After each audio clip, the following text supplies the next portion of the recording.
Hurmatli kitobxonlar, ma'naviyatimiz kuzgusi bo'lmish kitobga ehtirom ko'rsatish, mutolaa zavqini birgalikda surish uchun siz aziz kitobxonlarni 2026-yilning 13-apreldan 17-aprelgacha bo'lib o'tadigan kitobxonlik haftaligi tadbiriga taklif etamiz.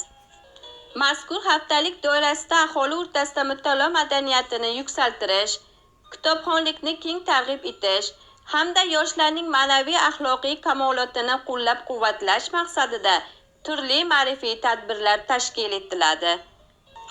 Jumladan kitob ko'rgazmalari, yangi nashrlar taqdimoti, ijodkorlar bilan uchrashuvlar, ma'naviy ma'rifiy davra suhbatlari, tanlov va viktorinalar o'tkaziladi.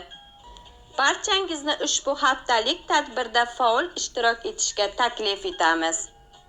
Hurmat bilan Sharof Rashidov tuman axborot kutubxona markazi ma'muriyati.